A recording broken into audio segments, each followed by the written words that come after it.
Good evening, ladies and gentlemen. Welcome to our school board meeting, our regular meeting. We are now in session. We'll begin with a moment of silence followed by the Pledge of Allegiance. Please stand.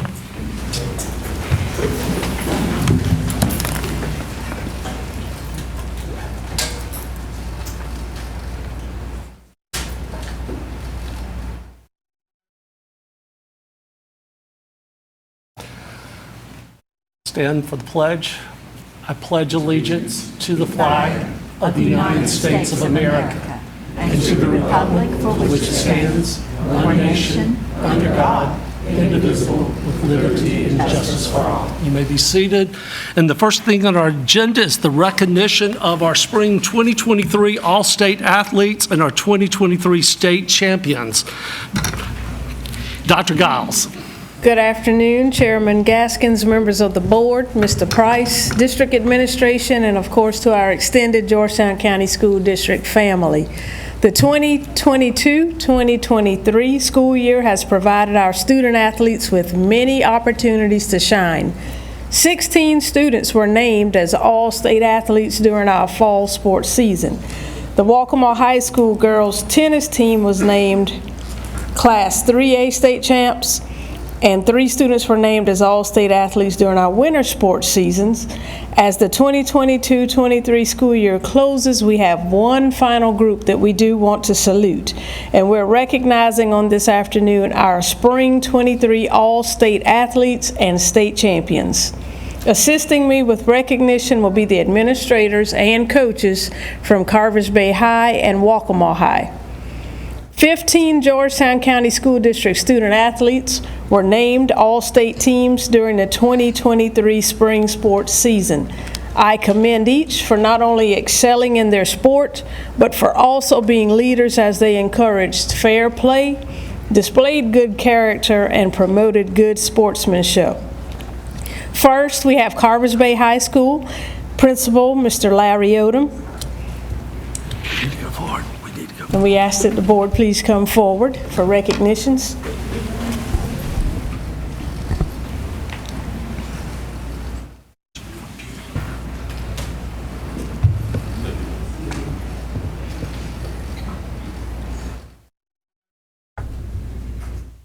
Carvers Bay High had 3 students named to an all-state team.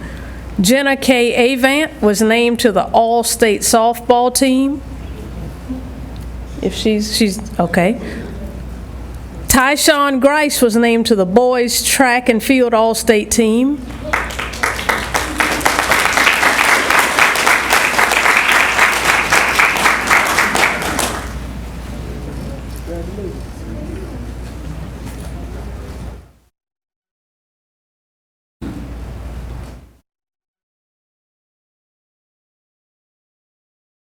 And Jershelle Gathers was named to the girls track and field all-state team. This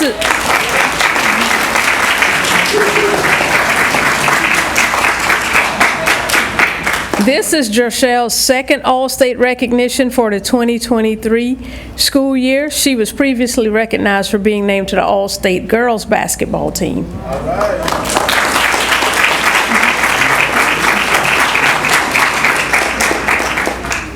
If you all are staying here at the end, we'll take one collective picture at the very end.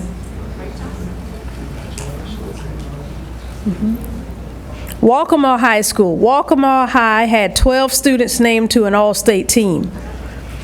Chris Gibson, we ask Mr. George, please come forward. Principal, Waccamaw High School. Chris Gibson, Jasper Brooks, Truman Miller, and Trey Jones were named to the boys soccer all-state team. This was the 3rd year that Chris was named to the all-state team for boys soccer. Corrine Gregory, Maris Jennings, and Mills Maring were named to the all-state girls soccer team. This is the 3rd year that Corrine and Morris were named to the all-state team for girls soccer. Luke Alford was named to the all-state baseball team. Anna Margaret Loftus, Gia Leone, Claire Fico and Lacey Grady were named All-State Track and Field athletes. We ask that they come forward if they're here. This was Anna Margaret, Gia, and Claire's second year being named All-State athletes for track and field. Additionally, this is the second All-State recognition this year for Anna Margaret, Gia, and Lacey. They were also named as an All-State athlete for cross country. Congratulations to those students.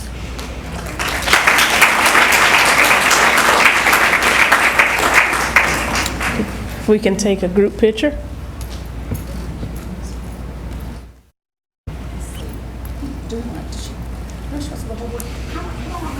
Two students coming, we'll have to stand right in front of the board right over here, right beside the board. If you can, that would be great.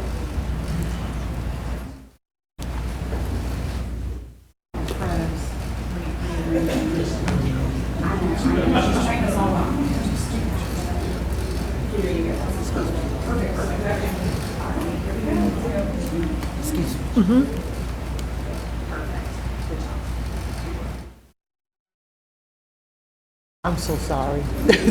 Cherish the moments. Yes, that's my last child. Thank y'all so much.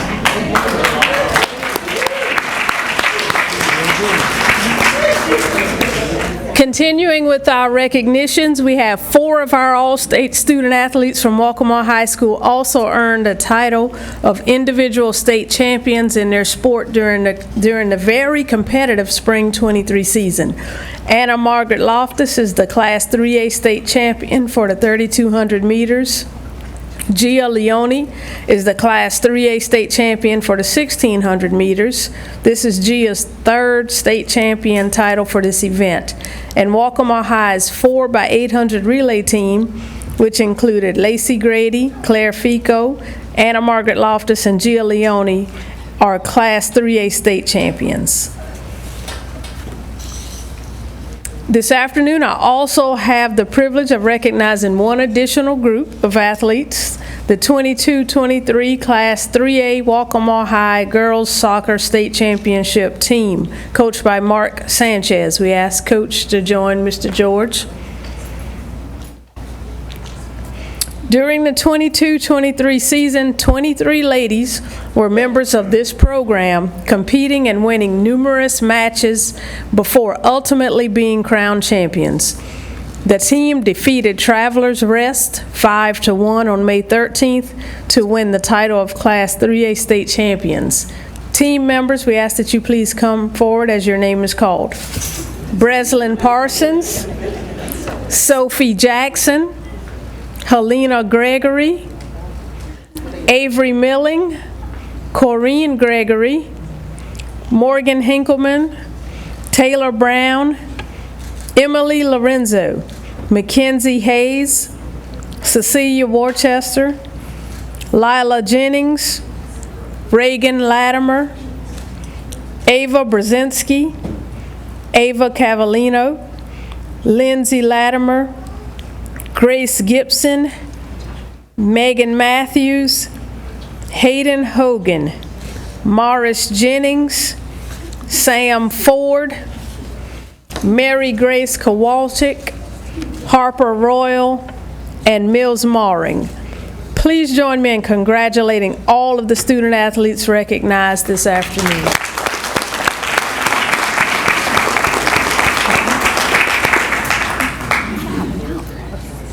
All right, so if you all would come front and center, we can take that picture. Up the step. Yes, and then she's never been again.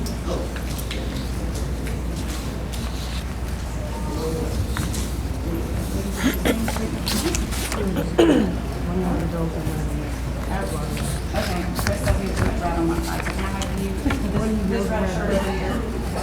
There we go. There we go, thank you. And wait, we can't see Sandra. Sandra and Lincoln. There we go. Ms. Johnson. Patty, come down one side. 2 seconds. Yeah, there you go. Oh, this is Perfect. Now I have way too much red over there. Yeah. All right, ladies, can you move me on the other side? This is the- next to Mr. Girl. There we go. Okay. All right. That look good? Thank you. Christy will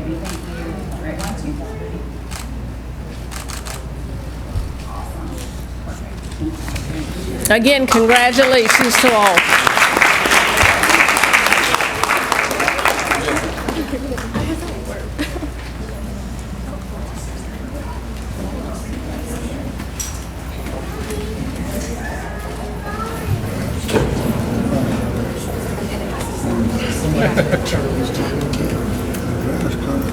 Put me off, so he was busy. Doing a lot of sitting on that plane, funerals and everything else, or you've been standing a lot. That'll do it for me.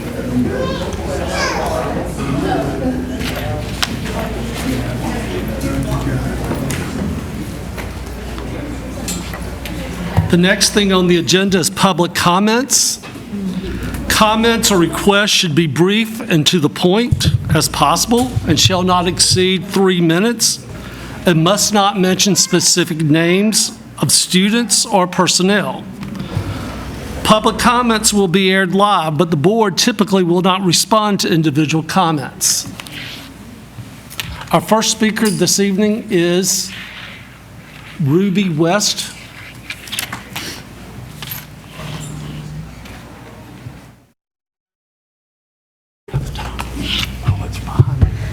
Good evening, members of the board and Superintendent Price. I did not time this for 3 minutes, so I hope it fits. And I'm hoping that Mark Baer can go right after me because we're kind of a package deal. Did y'all know that we have LGBTQ students in Georgetown County schools? Happy Pride Month, we do. We also have students who live at the intersection of queerness and blackness. We have so many different interesting students who fall into this marginalized group. And that's why we founded Pawleys Island PFLAG. So we are a nonprofit organization for the adults in the community, and we bring LGBTQ people, their families, and the community together. I should have said, also, I'm a Georgetown County mom in the Waccamaw area, and I've been in education for 20 years, and I'm a staunch ally to this community. The climate for LGBTQ faculty and students in our school district is not great. These districts, these teachers and these students feel like they have to hide.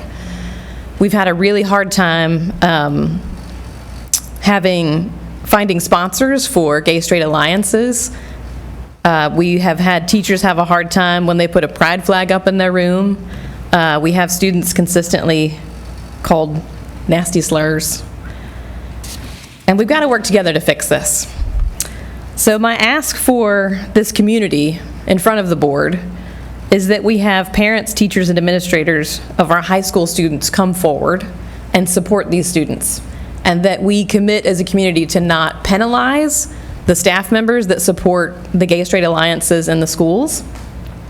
We've been trying to get one going at Waccamaw High School for about 5 years, and I think that the climate there is just not conducive. So I want us all to think together about how we can make this possible. And guess what? We have ideas. That's the great thing. So I'd like to introduce Mark Baer, if I may, as the next commenter. And he's going to talk about what we can bring to the table to the community to support our LGBTQ kids and to make sure this advocacy work happens. Thank you. The next speaker is Mark Baer.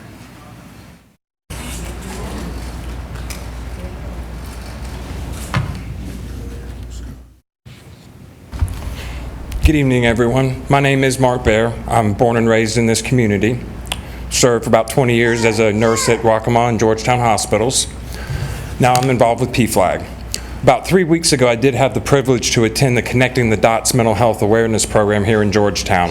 This program is sponsored by RISE. RISE is the mental health awareness group born out of response from multiple teenage suicides in the Pawleys Island area just a few short years ago. The video interviews multiple students, and one student says that she is cisgendered female. So I asked the group if anyone knows what this means. Out of 26 people, only one other person knew what it meant. Quite simply, the student was saying that she was born female and expresses as a female in her everyday life. Today's youth have words to describe things we didn't when we were growing up. We as a society have to adapt as technologies evolve. We have to be willing to do the same as our cultures grow and evolve. We expect our kids to learn, grow, and adapt. How can we not hold ourselves to the same standard? If we want to have the conversations that are desperately needed with our youth, then we have to be able to understand what it is they're trying to tell us. Some students will never have that safety or opportunity at home, and that is why it is so important for our schools to be able to stand up. I'm not just coming to you as a concerned parent tonight with a problem. I'm also here as a founding member of Pawleys Island PFLAG with a solution. We are an LGBTQ+ advocacy and support group. We've been offering Project Safe Zone workshops in our area free of charge. This is a 2.5 to 3 hour long workshop that teaches vocabulary, along with exercises to engage and open perspectives and understanding. Our goal is to empower adults to foster better communication with the youth in their lives. These programs existed in our schools when my 27-year-old was growing up. I don't know why they are no longer a part of the schools when they are obviously so desperately needed. Tonight, I'm challenging this board to put together a group of 12 to 20 adults made up of board members, principals, teachers, coaches, ancillary staff to participate in a Project Safe Zone workshop. I'll personally facilitate and provide workbooks free of charge. Thank you. Thank you. Our next speaker is Brittany Gibson.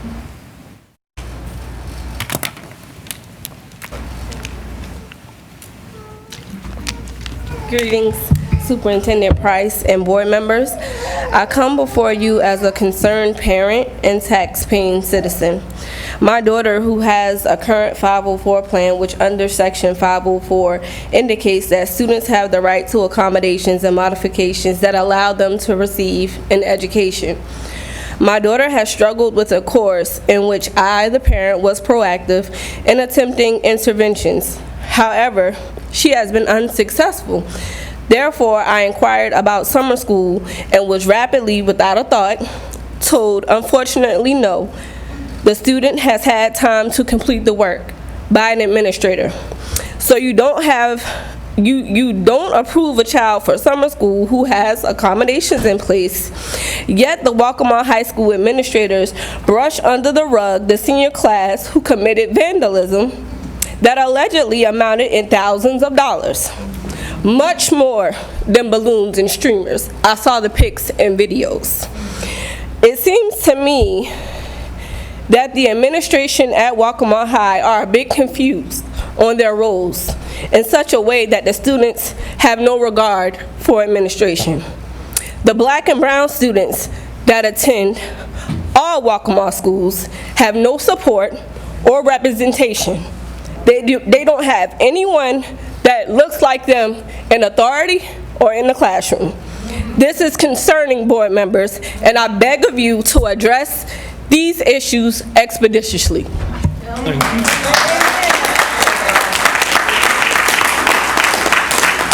Next speaker is Keisha Holmes.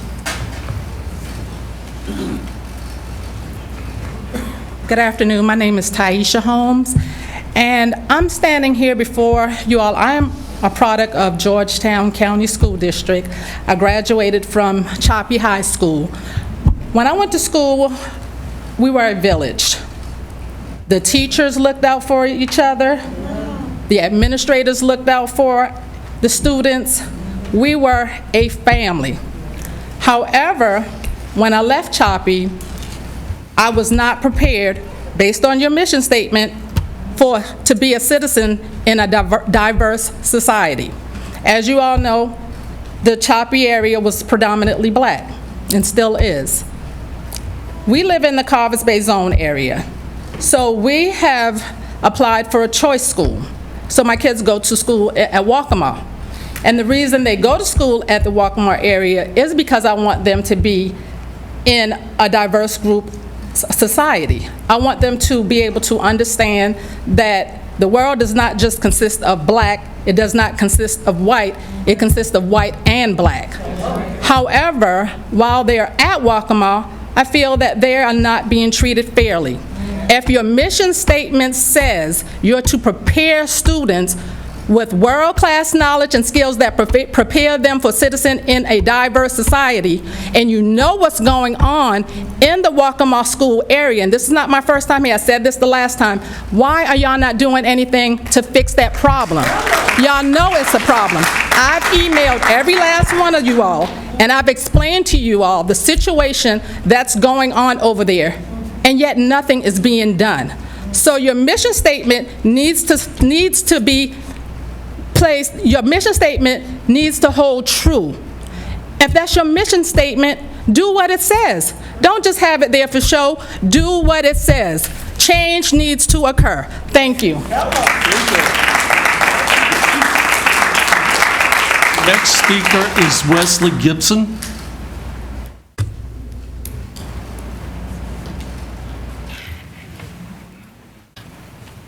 Good evening.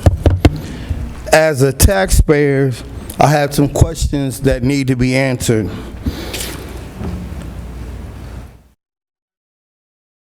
Was the security breached at Waccamaw High School when they had this alleged senior prank, or were they aided by the administration?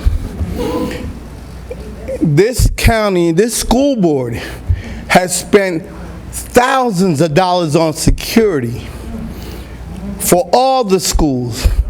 How were these individuals able to get into school? Did they break in? If they did, that's a charge. Were they allowed in without supervision? If that's so, whoever let them in needs to be fired. What happened at Waccamaw High School was crazy. If y'all want to see the video, I have it. Looked like one guy standing in the middle of the track with his hands up like on Street Outlaws. 2 cars racing down the track. Somebody could have got killed. Then we would be here with a big service, all the flowers. It wasn't a prank. It was vandalism. They tore up a copy machine. Y'all know about it. They did almost $30,000 worth of damage, allegedly. I don't know. That's vandalism.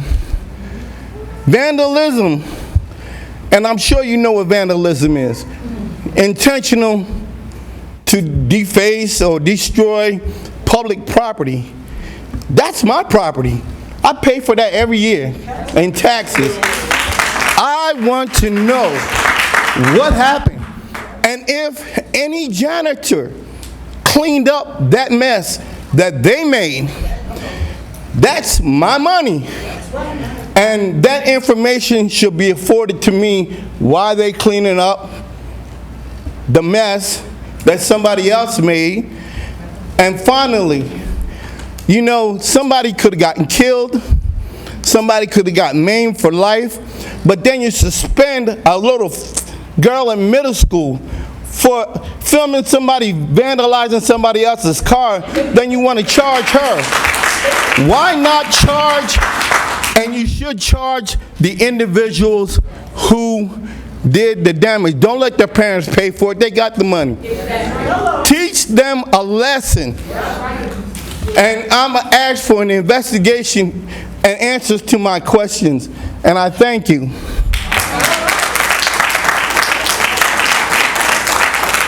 Our next speaker is Mr. Marvin Neal.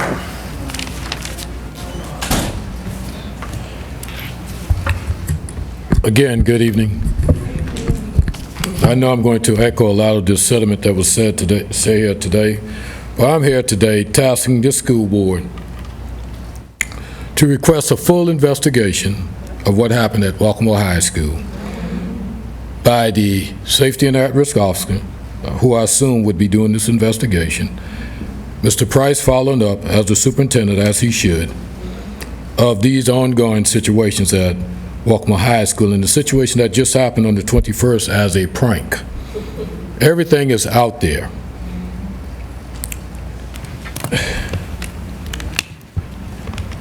The principal should be suspended until the investigation has been concluded. That's what happens to a student. Even when she is innocent, she was suspended for 8 days. 8 days. 8 days. No investigation until the NAACP brought it forward. That's when the investigations took place. That's shameful. A child suffers trauma. Middle school. because a principal did not know the policy of Georgetown County School District, or that was her answer to the superintendent. That's what was relayed to us. Did not know the policy. Why is she a principal in the first place? And who is she? And what is her qualification?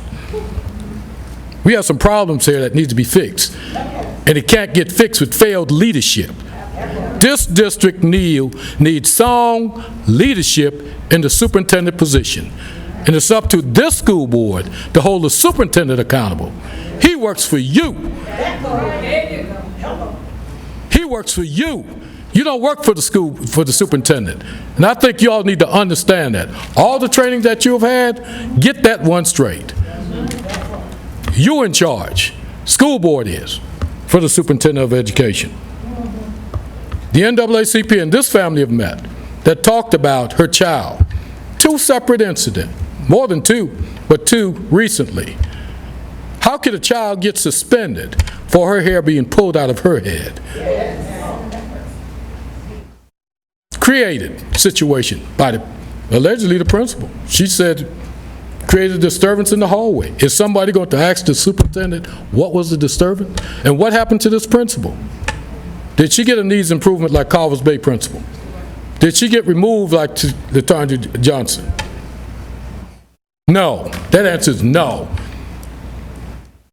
They get no grievance, no due process for blacks. But all under the rug and sweeping under the rugs for whites only. This is a white only when it comes to discipline in Georgetown County School District. Blacks get discipline, whites get a pass. Thank you for your time.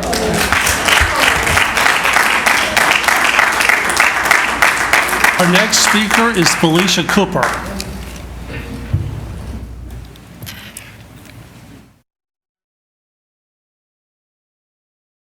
Good evening, board members, Mr. Price.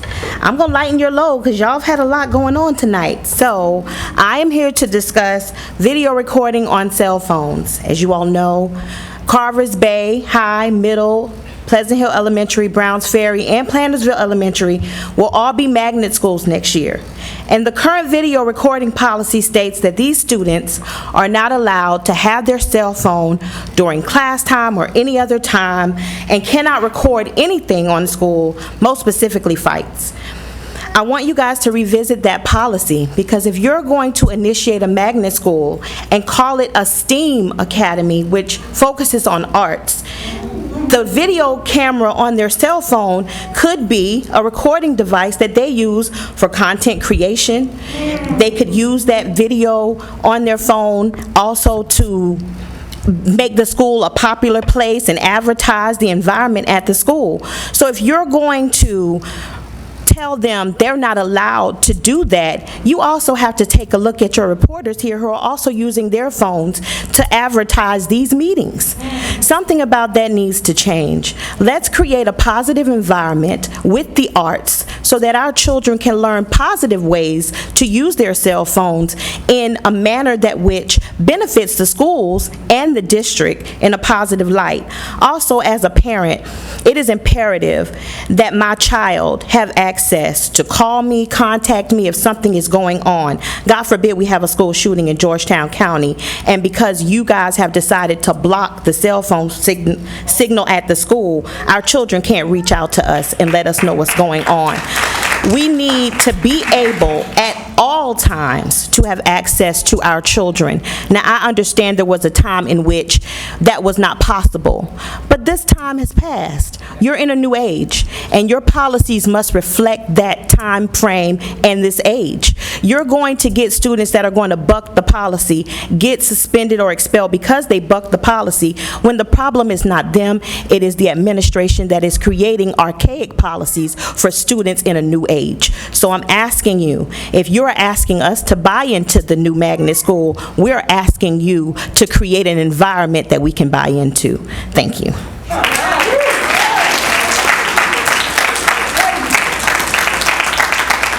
Thank you very much. Our next thing on the agenda is approval of the minutes.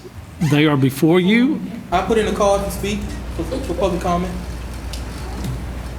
Your name? Deontay Winchester. Oh. Yes, I'm sorry. Oh, okay. I'm sorry. Of course you are. That was a mistake, y'all. Yeah. For those who don't know, I'm Deontay, president of the NAACP. It was a mistake. They didn't want to hear from me. Yeah, okay. Your mission statement reads, and I will quote, "To provide all students with world-class knowledge and skills that prepare them for citizenship in a diverse society." In a diverse society. I wonder what this district thinks a diverse society looks like. Because there in Waccamaw, there is only one administrator in all 4 of the schools, and their teacher that looks like a student of color. So how is that preparing them for a diverse society when we haven't even equipped them with diverse faculty and staff to learn from? Now, we're not sitting up here bashing anyone. When you all brought Superintendent Price here, underqualified above. You cannot mention that person. When you all brought the superintendent here, there's only one, so we know who he is. The superintendent here, underqualified, above 2 blacks that were with doctorate degrees that were preferred. We welcomed him with open arms. We sat with him even before he took over, and we told him about our grievances and the things that needs to change. When the superintendent, who will not be named, told us that diversity in these areas will be one of his priorities, we believed him. Apparently, it takes 4 to 5 years to find a black teacher or administrator in Waccamaw because nothing has changed. Where is the accountability? Where is the diversity that you all have put in your mission statement? Will you hold true to it? Will you hold true? Do you care about all students here in Georgetown County? Or do you just care about the ones with the complexion for the protection? It is your responsibility to hold the superintendent accountable. In policies and duties, it reads, the superintendent performs administrative duties for the board by the powers delegated to him or her. The board must hold the superintendent responsible for the proper and efficient administration of schools. Y'all have failed. You all have failed the students in Georgetown County. Everyone sitting right there looking at me, and a superintendent that refuses to give me eye contact. You failed. Each and every one of you, and sleep with that tonight. Because until you hold this superintendent accountable, who does not care for black students here in Georgetown County,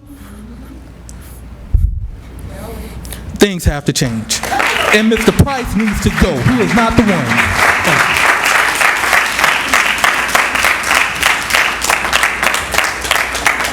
All right, the next thing on our agenda is approval of the minutes. You have the minutes. Is there a motion to approve the minutes? So moved. It's been moved. Second. And second. All in favor, please say aye. Aye. The next thing is the adoption of the agenda. You have the agenda before you. Is there a motion to approve the agenda? So moved. It's been moved. Second. All in favor, please say aye. Aye. The first thing on the agenda is information item, athletic stipend proposal update. Mr. Price. Ms. Stuckey, do you have the presentation to put up on the screen?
Good evening, Mr. Chair, ladies and gentlemen of the board. Tonight I bring back the third part in the athletic stipend proposal adjustments for the 23-24 budget consideration. Just as a recap, in earlier presentations, we talked about the current standing of the head football coach comparison, how it compared currently with 3 other districts that are not identified here, how they pay football coaches compared to how Georgetown is currently paying football coaches. There was also an athletic director comparison. And you can see that between the head football coach and the athletic director that we definitely had some ground that needed to be made up there in order to remain competitive. So part of the first proposal was to combine the head football coach and the head athletic director and move them up to a $9,500 supplement plus 30 days on the contract to try to make that more competitive, but adding responsibilities from two different pieces into one position, while increasing the stipend for an assistant athletic director to $8,000 plus 10 days.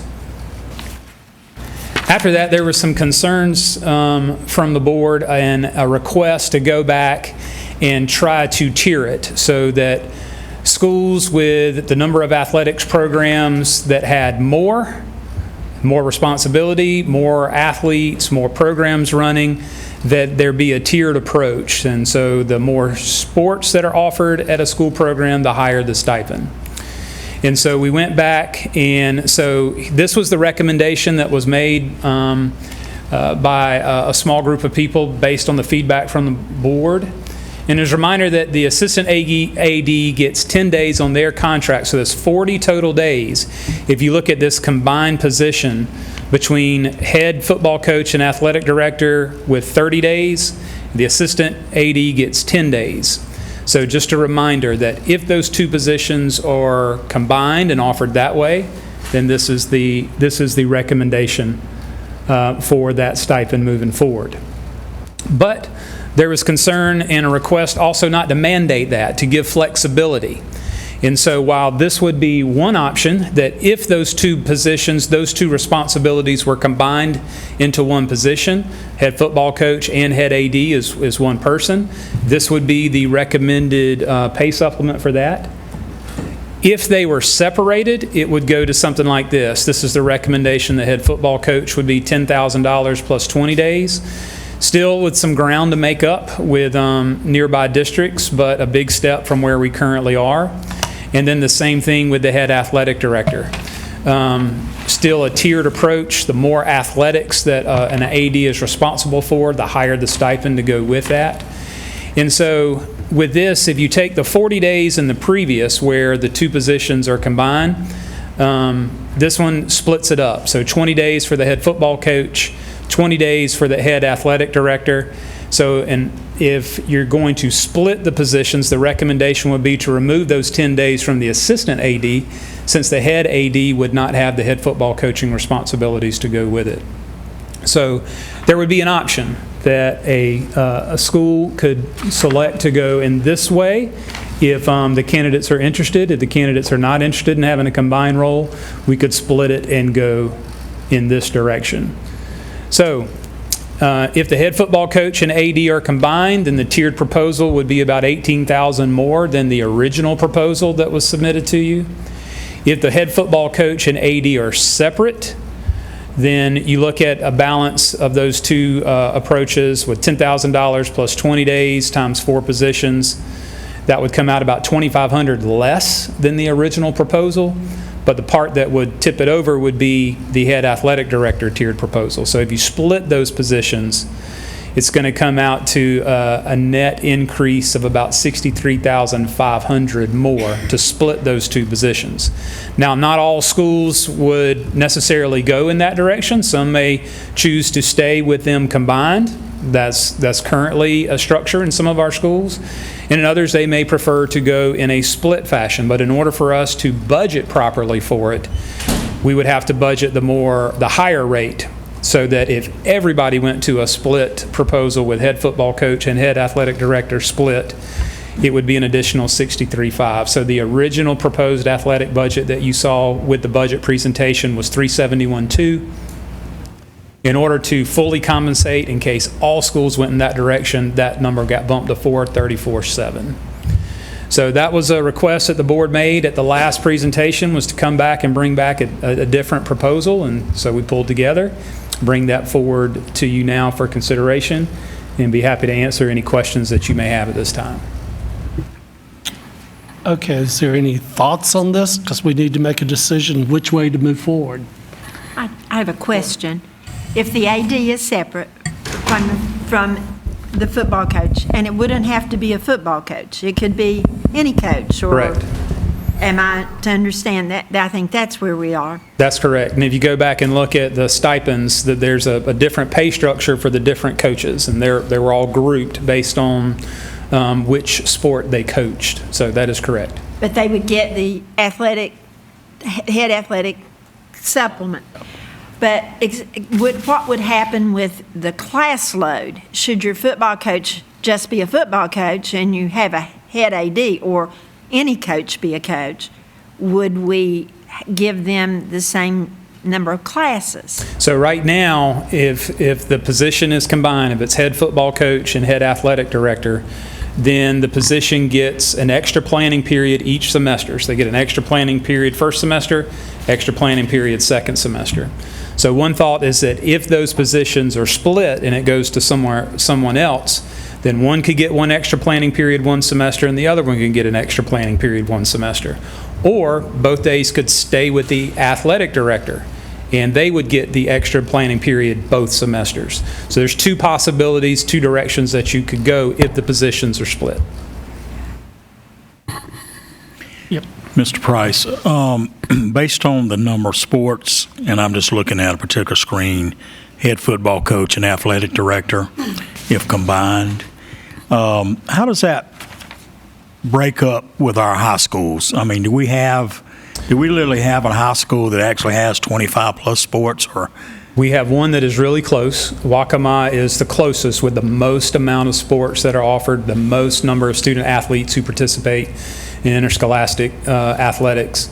We have one in the less than 15, we have one in the 15 to 19, and we currently have two in the 20 to 24. And the less than 15, what school was that? That's Carvers Bay is less than 15, Andrews is 15 to 19, and then Georgetown and Waccamaw are within the 20 to 24 range. So it kind of goes along with student enrollment, with Carvers Bay being our smallest enrolled school.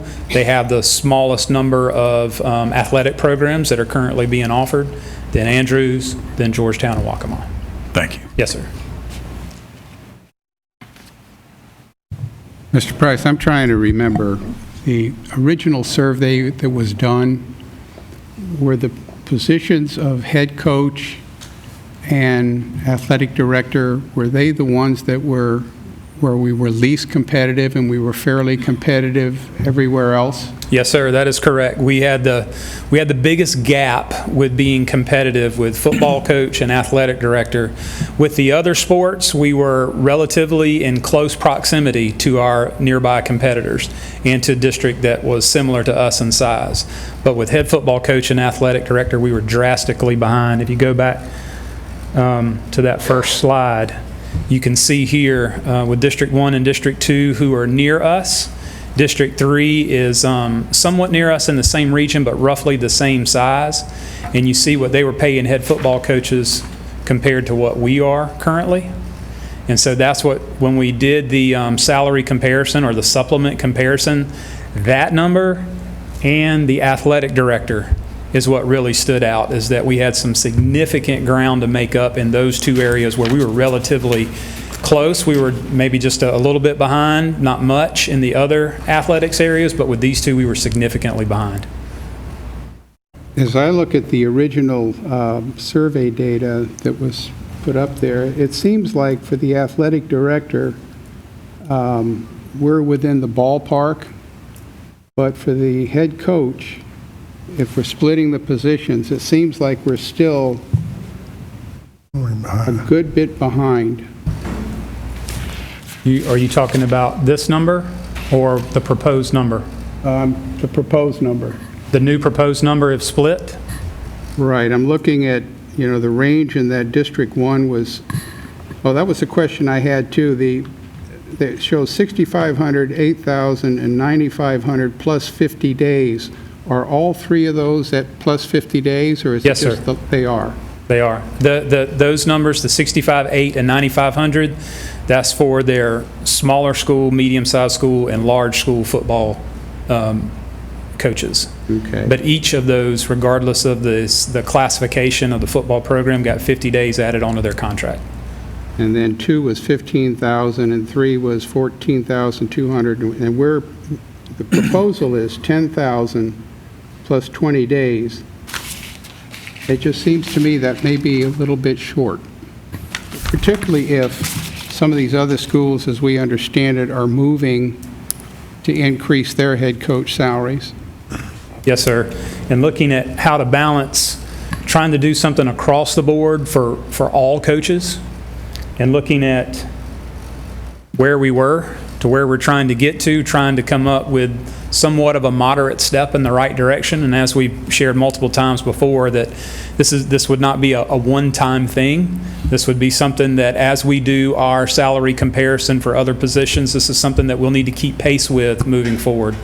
I believe it was mentioned before at a previous meeting that it's been quite some years since athletic stipends have been addressed, and so it needs to be something that is regularly reviewed, just like we do with our other salary comparisons.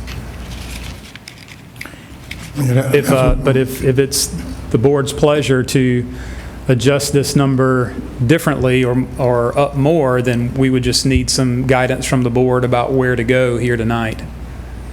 Yeah, my question was going to be, and I know we're trying to take steps here, but are there any record of when was the last time it was addressed for coaches' stipend?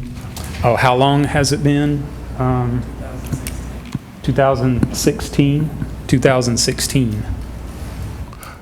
I was here in 2016, and I don't recall. But, did we do I was not anything here, with, so did we do anything with it? Did we make I'll any invite moves Mr. on it? Jenkins up, who may be able to recall what happened then. Yes, sir. They were they weren't large increases. So small. Yeah, they were about 10%. Yes, sir. It was just something that we were trying to do to retain some of our coaches that were leaving us. So it just never really mattered in the past. And I know we're trying to move along now and visit this every year. Yes, sir. Right now, according to what Mr. DeBose was saying, I think if we didn't combine, we're going to still fall pretty short. You mean if they're split, we would be short? Yes. Yes, sir. Yeah, I want to make a comment on that also, Keith. I just feel like this proposal was just not enough by splitting the two. Just want to make a comment on that for the record. Is that for the head football coach side or the head athletic director side? The head coach side. Okay. So I do have a concern that most of our head football coaches are the athletic directors at the schools. And I think that we have to realize that we're not going to make the tremendous gain in 1 year, because as we've looked at all of our coaches and have valued all of them, in order to give all of our coaches a raise, we're going to have to also look at our academic folks next year very, very closely for the amount of hours that they're spending. And I don't think we can put all of our money in one position and be able to address all of our needs across the district.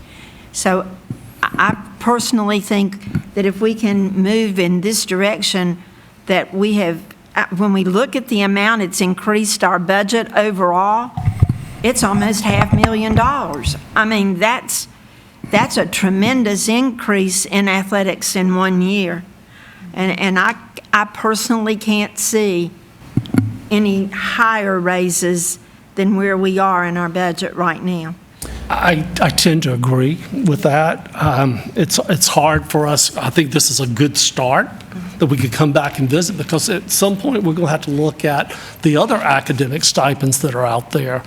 And I can support what is proposed with splitting the two positions and allowing, if the high school, if the football coach wants that, but to do both positions, to allow that to happen. But that would be a decision that the school principal would make. I would support that. But I cannot support increasing the amount, because we will end up having to pass this along to the taxpayers. I agree as well that I don't want us to seem to be showing favoritism to one over the other, one sport over the other, when all the sports need that, the athletic coaches, they all need that increase. And it's hard to do that, but I don't know that we can justify putting all the money or putting more money to the head football coach. I like the direction we're going in. I realize we're not moving fast enough because we're so far behind, but I say this is a start, and I think this proposal, we're still going to have to determine how to get what we want out of this proposal and mesh it with the overall budget as well. I think that's going to be a challenge for us. We need to be up for the challenge, but I can't see doing an additional increase right now. And just to be clear, Ms. Ford, you're talking about in addition to this proposal? Well, it seemed like there was some discussion about even though this proposal had an increase for the head football coach, that it wasn't enough, that maybe we needed to go and add some more funding, and that's kind of what I take issue with. We'd like to do that, but I don't know that we can do that right now. Well, I don't know that it's exactly showing favoritism to one coach over another. I think the point of this was trying to be competitive, that when we looked at, correct me if I'm wrong, when we looked at the other coaching positions in other sports, we were reasonably competitive. It was the head coach and the AD where we were way under. And so I don't think this is necessarily showing favoritism. We're just trying to figure out what we can afford to do that gets these positions more competitive. And I'll say too, Mr. DuBose, to that point, and that's where the committee that pulled together to take a look at this, while they understood there was a big gap between head football coach and athletic director, there was also an opportunity to take a look at the entire program, and that's why you saw additional days being granted to head coaches, additional assistant coaches being added, where the pay for a head coach may have been relatively competitive. The number of assistants attached to programs we needed to improve in as well. So while the stipend amount was relatively competitive for the head coaches and the assistant coaches, that's where the number of assistant coaches where the committee came forward and made those recommendations too. So I don't want to be lost on that the committee put in a lot of thought and work and really contributed to that proposal that came forward. But also when we look at being competitive, I can't take it us just focusing on sports. Right. I'm about to blow a fuse up here. Simply because what's more important? Is the education, academic, not more important than playing on the foot? Like I said, if you look at the numbers, the percentage tells you that it's way less likely that you're going to make it to a professional team and do that for a living. Yes, sir. But a quality education is going to guarantee you opportunity to have a successful life. And if we compare our teachers' salary to other counties, I'm sure we'll find that we're way behind on that as well. But we're not addressing that. We are, Mr. Moore, and that's part of the program. Part of the proposal you'll see is that this isn't the only thing that's being proposed. You'll also see that there is a proposed raise for teachers, proposed rate for other employees. That's something that we're constantly looking at, and we are remaining relatively competitive. The challenging part is that we're flanked by really large school districts, the second, third, and fourth largest school district in the state. Right. And their operating budgets are much larger than our counties. But we continuously look at that and monitor that. So in the budget proposal, while this focus is just on athletics, you also see that there are other things in the budget that focus on the academic needs as well. So how close will our proposal for teachers' pay bring us to other county as it relates to how close we're trying to get for coaches' pay? I'm not sure if Mr. Jenkins has that information or not. I know this is being discussed in several districts right now as teachers' pay, and so there's a $2,500 increase in teachers' pay that's going to be statewide. So that's a mandate that's coming down to us and to every school district. But that's based on the state's minimum salary schedule. And there are some districts in our state that pay at the state minimum salary schedule, and there are others who pay above it. And for those that pay above it, the only requirement that comes with the $2,500 increase is that it must be $2,500 above the state minimum salary for this current year. So if you are already over $3,000 of the state minimum pay, then technically you would not be required to give a $2,500 raise. We are above the state salary minimum scale. We're not $3,000 over, but we're given the full $2,500 that's being funded right into our teachers. Technically, we don't have to, but that's what we're trying to do, is to keep the pace. We're remaining competitive with teacher salaries, but we don't want to shortchange and not give the opportunity to give that full raise, even though we don't have to. We want to, because we've worked over time to try to close that gap.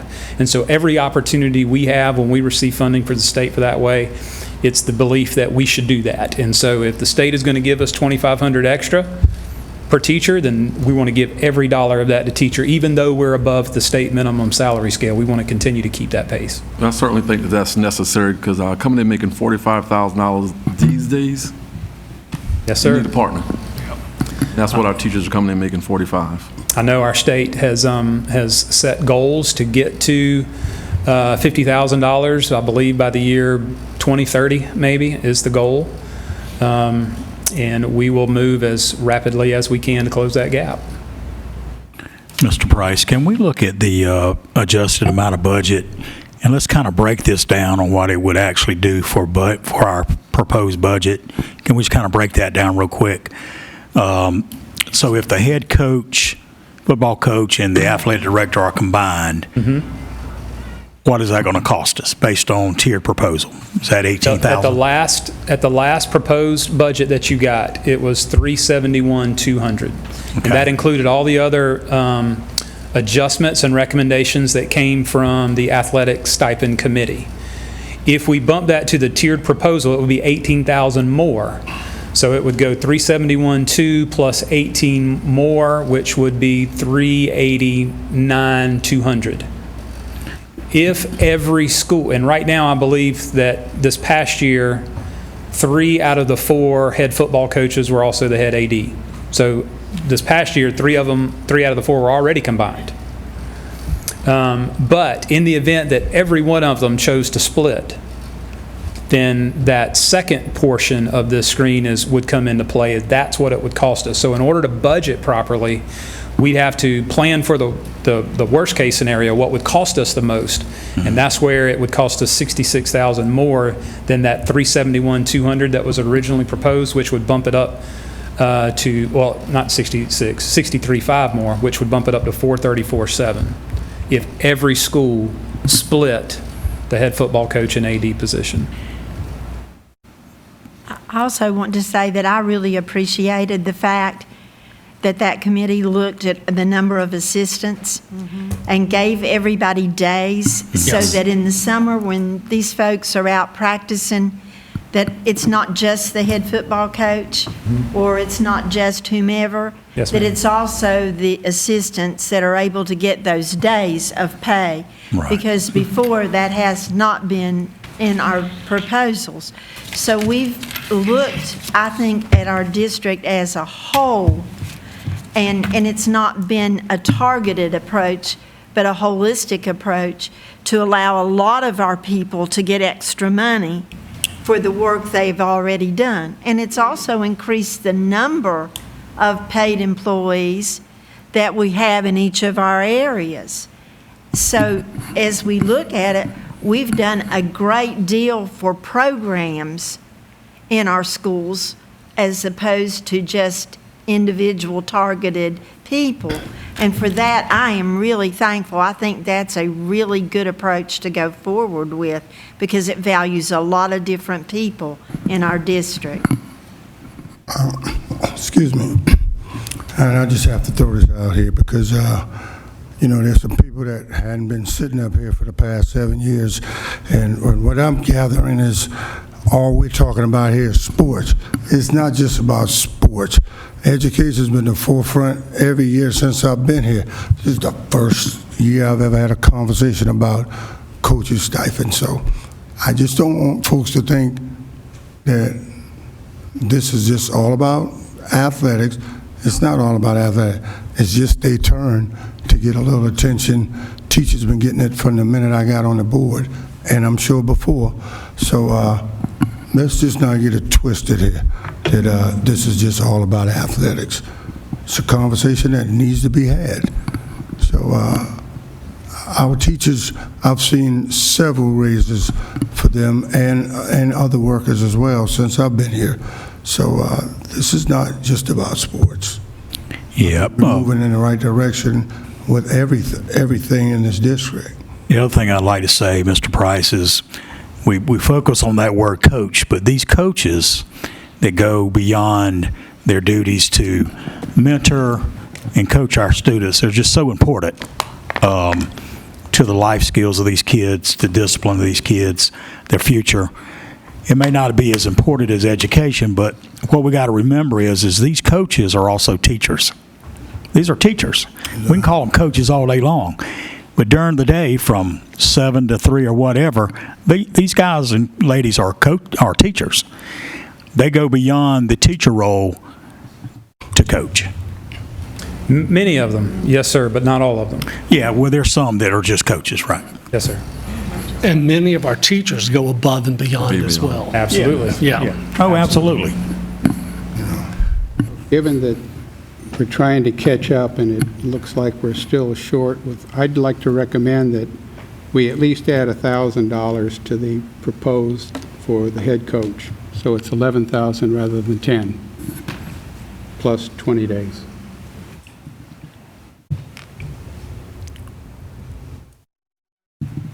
That's $4,000 more a year, is that correct? For the overall budget? Yeah. Yes, sir, it would be Correct. 4,000 more over this. So that would, instead of 434.7, that would be 438.7. Are you putting that in a form of a motion? At this point, it's not a voting item, so Okay. it's, Right. Not it a would be voting good to action. have Okay. a discussion from the board and to hear, because what we have to do is we have to craft a budget proposal at the end, and so we kind of need a consensus and a direction about which way to go with that. And I'm not sure if we can take an action on a discussion item, so it's really. Can we support going $1,000 more? Now, is that $1,000 more based on separating the coach and AD, or where are we at in the I believe 1,000 at? what he's recommend, what Mr. DeBose is recommending, if it's split, instead of 10,000 plus 20 days, it would be 11,000 plus 20 days. All right. So your recommendation, Scott, would be you like this option, separating, but add $1,000? Correct. Okay. But if they are going to do it together, then it wouldn't add the $1,000. That is correct. It would stay at this level here. Well, it's a start. I can live with that.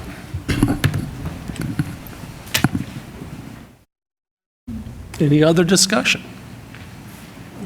So when do we actually decide? Ms. Johnson is going to talk about that next. Yes. Thank you. All right. Thank you very much, Mr. Price. Moving on to our budget presentation, Ms. Lisa Johnson.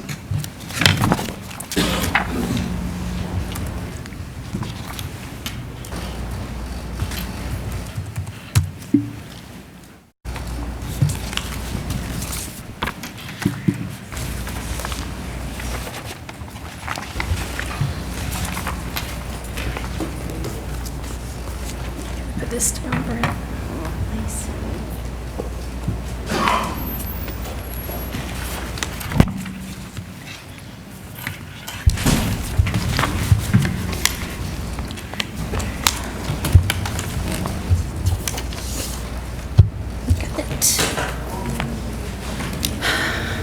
Mr. Gaskins, board members, Mr. Price. We've brought the budget back again to you tonight, basically in the same format, same numbers, et cetera, that we brought to you before, except we did take some of your requests and build them in. So the revenue, additional revenue has not changed at this point. The state has still not adopted a budget, but the contentions, the points that they seem to be arguing about are not K-12 education. So if something were to change, you guys would give us some guidance tonight, tell us which direction you want to go, because we need to advertise a budget for 15 days before you adopt it. And I guess what we could do, if something comes back after the state does adopt the budget, we could come back and do an amendment. So right now, the revenue has not changed. If you'll go to the next page, Brent, those are your priorities. Those did not change. And these are the mandated increases, and this is the $2,500 added to each teacher step on the teacher scale, as well as the increase to bus drivers that the state is mandating. We've built that in. Also, the benefit increases that we're expecting, and the different positions that are considered to be mandatory. A big chunk is the money that's rolled out of the EIA back into the general fund, so that's in there as well. That equals about $5.5 million mandated. The next page is the ones that we've requested. These are the state does not give classified staff salaries increases, so we have to do that with our other monies. So we have asked for a increase to the scale for mostly custodians, aides, instructional assistants, from a $13 an hour base to a minimum of $14 an hour. We've increased all the other classified scales by 2%, including nurses and administrators, and we have also mandated the new parental leave substitutes for maternity, paternity leave. And we had an additional teacher needed for growth that we added in at 105.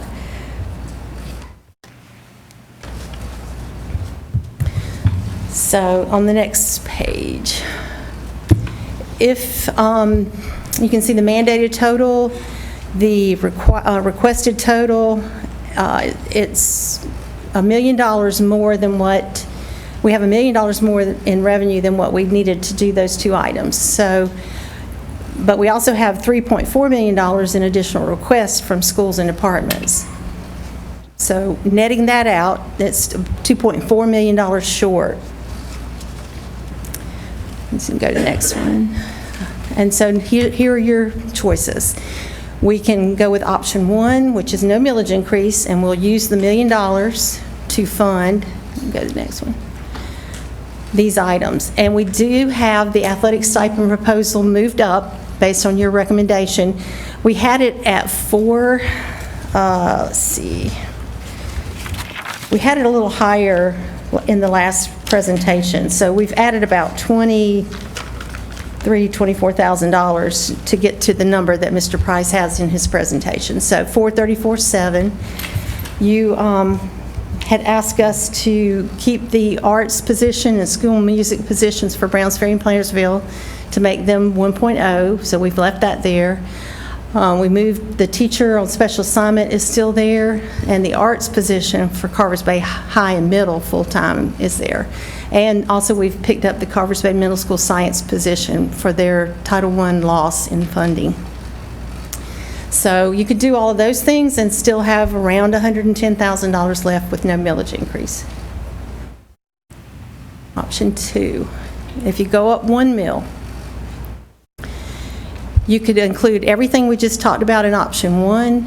You could add an additional administrator for special education at Georgetown High School, and you could pay the college student interns a stipend for working with us, and have $322,000 left. Option 3 is a 2 mil increase. And that would cover the items that you see here. Everything in option 1, everything in option 2, and the additional middle school teacher allocations in CTE, STEM, or some elective. The autism behavior support positions, an additional BCBA for special services, so additional days for guidance clerk, custodians, and moving the data quality clerks to a higher pay scale. And also increasing instructional assistants from 180 to 182 to have 2 days for training and professional development. You could also add the additional new employee orientation day for teachers. And we would also add additional contract days to the middle school curriculum coaches. You could do that with 2 meals and have about $30,000 left. To do everything on the list would take 6.3 meals. And we presented that at the last meeting. We thought we kind of had some direction to go with a 2 meal, so that's where we have landed, but we can certainly, Mr. Street can rearrange things and recalculate, and we can give you anything you need.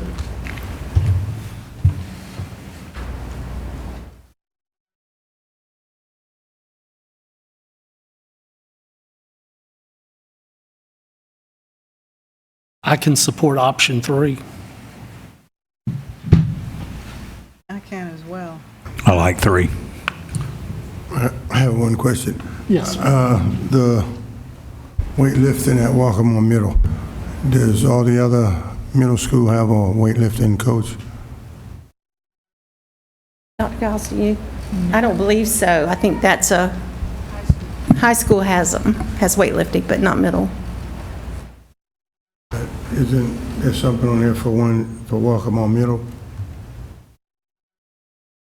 Or why would we do one and not the others?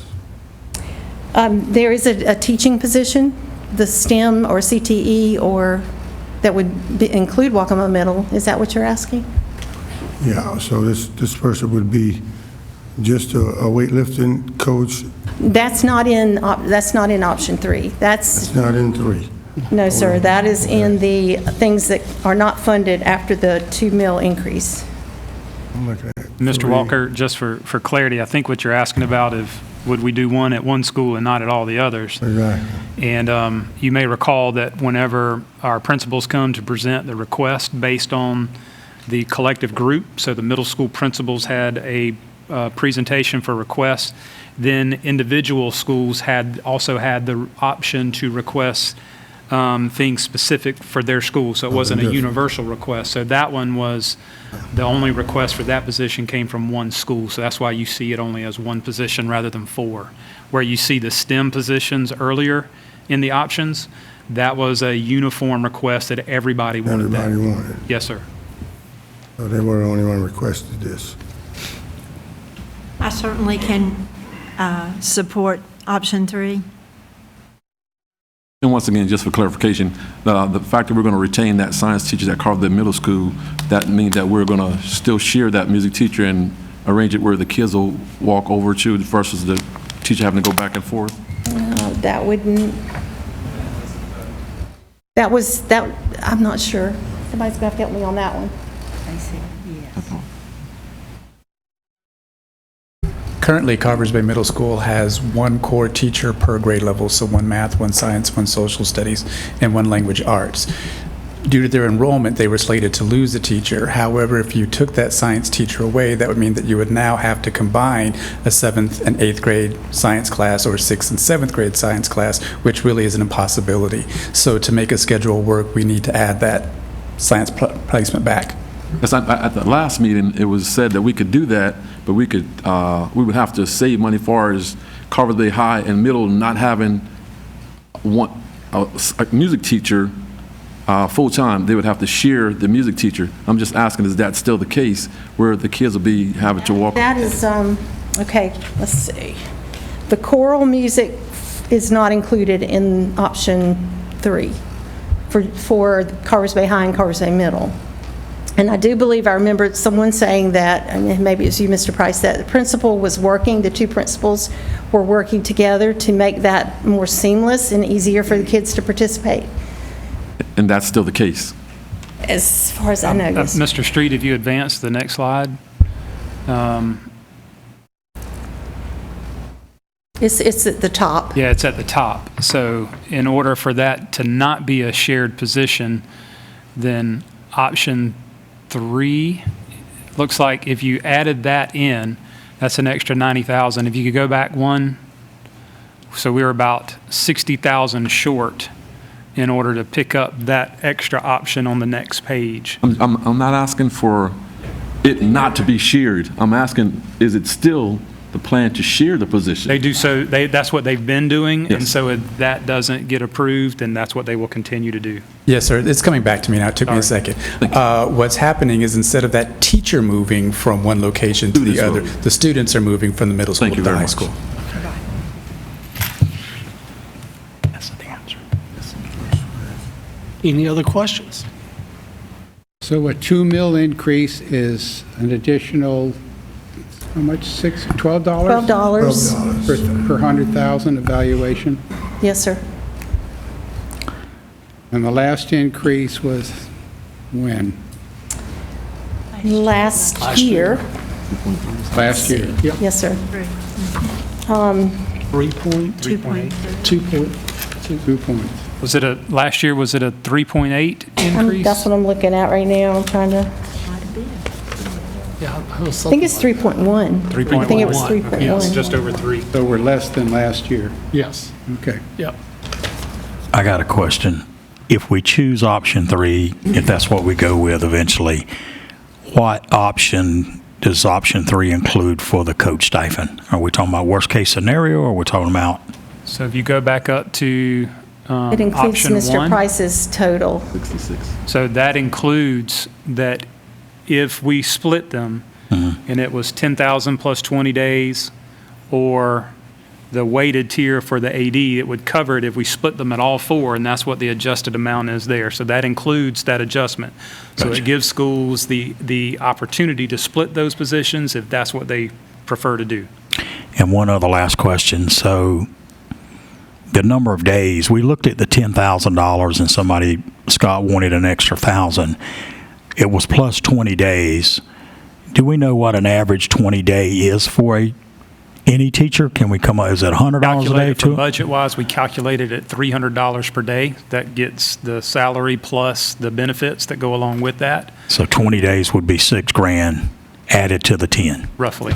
Well, if you look at those But that would options. include benefits, so it wouldn't be a flat. Yeah, But, well, it would be whatever the teacher's daily rate Right. would be. So, I gotcha. the ones with more experience, of course, are Right, higher. and education, You may have right. some less than. Longevity, gotcha. Thank you. And if it was the consensus of the board to bump that $1,000 to $11,000 plus 20 days, then that amount would go up $4,000 right there, which if you go back to option 3, We had 30 left.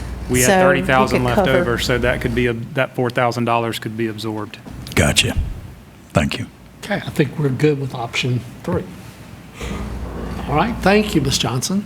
Okay, so just to be sure, because I need to advertise this, are we going with the $1,000 increase, $4,000 more dollars with the athletics? Because I've got to nail all this down. I think we're good with it. Okay, so plus 4,000, and everything that's in there, 2 mil increase, and I'll get it, and then we'll do a budget presentation for you at the next meeting too, Thank you with very everything. much. Thank you. Moving on with our agenda. Action item 1, special called budget meeting. The administration recommends approval of a special called budget meeting on June 27th, 2023. Is there a motion? So moved. It's been moved and it's been seconded. Second. Is there any discussion? All in favor, please say aye. Aye. All opposed, say nay. The motion is carried. You have your personnel list. The administration recommends approval of the personnel list as presented. Is there a motion? So moved. It's been moved. Second. It's been seconded. Is there any discussion? Hearing none, I call for the question. All in favor, please say aye. Aye. All opposed, say nay. The next item on the list, at our last meeting, Dr. Barano presented us with the strategic plan renewal. The administration recommends approval of the strategic plan renewal as presented. Is there a motion? So moved. Second. Okay, it's been moved and second. Is there any discussion? Hearing none, I call for the question. All in favor, please say aye. Aye. All opposed, say nay. The motion is carried. Also, at our last meeting, we looked at a list of proposed board meeting dates. The administration recommends approval of the board meeting dates as presented. Is there a motion to move forward? It's been moved. Second. It's been second. Is there any discussion? Hearing none, I call for the question. All in favor, please say aye. Aye. All opposed, say nay. The motion is carried. All right, at the last meeting, Mr. Davis and Mr. Sabire, excuse me. Sabire, presented with us a 5-year operation plan update. The administration recommends approval of the 5-year operation plan update as presented. It's been moved. Second. Second, is there any discussion? Hearing none, I call for the question. All in favor, please say aye. Aye. All opposed, say nay. The motion is carried. The next item was presented to us in our last board meeting is a contract amendment for our miscellaneous capital projects. The administration recommends approval of the contract amendment to MB-Con for miscellaneous capital projects denoted as Phase 7. The amount of the GMP contract will be $344,688 and will be funded from the district's 8% capital funds. Is there a motion? So moved. It's been moved. Second. It's been second. Is there any discussion? Hearing none, I call for the question. All in favor, please vote by saying aye. Aye. All opposed, say nay. The motion is carried. Out-of-district transfer request. The administration recommends approval of Georgetown County residents' request for release from the Georgetown County School District for the 2023-2024 school year. Is there a motion? So moved. It's been moved. Second. It's been seconded. Is there any discussion? Hearing none, I call for the question. All in favor, please say aye. Aye. All opposed, say nay. The motion is carried. And the last action item, Act 207 Diploma Petition. The administration recommends approval to award the South Carolina High School Diploma based on Act 207 for a student who has completed the requirements. Is there a motion? So moved. Second. It's been moved and it's been seconded. Is there any discussion? Hearing none, I call for the question. All in favor, please say aye. Aye. Opposed, say nay. The motion is carried. Congratulations to that student. That is awesome. Next on the agenda is board and superintendent comments or requests. I just have one thing I want to say very quickly is I appreciate, and I know we've said it before, but I really appreciate the committee that put together the athletic proposal, that cross-section of staff and other folks that were involved in putting that document together. Because it had been such a while that we've reviewed the staff salaries, I think they did a really good job researching and looking into other counties and then thinking about what would be feasible for us. We've had, I'd say, robust conversations the last several weeks, regarding funding, and I just really appreciate the hard work that everyone put into this. And this is just the beginning. We had to have a starting point, so at least we have a good beginning, knowing that we can move forward and hopefully come to a better resolution in the future. Yes. Thank you. Anybody else? Just like to make a comment about the 5 graduations that we attended and the receptions that the schools provided for us, and I appreciate our board members who were able to attend.